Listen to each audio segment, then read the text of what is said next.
Draw a tangent at any point or on the circle of radius 3.4 centimeters and center at P. So நம்ம centre வந்து P அப்படின்னு வச்சு radius 3.4 centimetres எடுத்து ஒரு circle வரையணும்.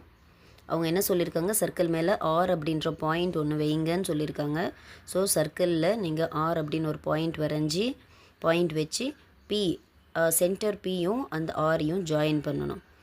இப்போது ஆரை வந்து சென்டராக வச்சு பிஆரில் இருந்து ஒரு 3/4 மெஷர்மெண்ட் எடுத்து நம்ம ஒரு ஆர்க் அடிக்கணும். இந்த மெஷர்மெண்ட்டை நீங்கள் சேஞ்ச் பண்ணாமல் அப்படியே வச்சுக்கணும்.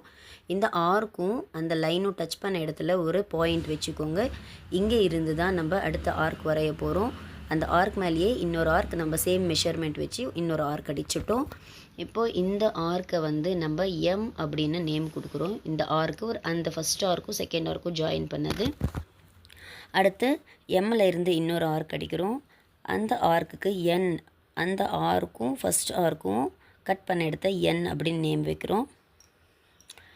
இப்போது எம்மில் இருந்து ஒரு ஆர்க்கு சேம் மெஷர்மெண்ட், எந்த மெஷர்மெண்ட்டு மாற்றக்கூடாது, சேம் மெஷர்மெண்ட். அதே மாதிரி எண்ணில் இருந்து ஒரு ஆர்க் அடிக்கிறோம். இந்த 2 ஆர்க்ஸும் கட்டான பாயிண்ட்டை வந்து நம்ம எக்ஸ் அப்படின்னு மார்க் பண்ணுறோம். இந்த எக்ஸையும் ஆரையும் ஜாயின் பண்ணோன்னா நம்மளுக்கு தேவையான சிங்கிள் டேஞ்சன்ட் கிடச்சிடும். அந்த ஆர் அது வந்து நம்ம எக்ஸ்டெண்ட் பண்ணியும் விடணும். இப்போ டி டேஷ் அப்படின்னு அதுக்கு டேஞ்சண்ட்டுக்கு நேம் வச்சு முடிக்கணும்.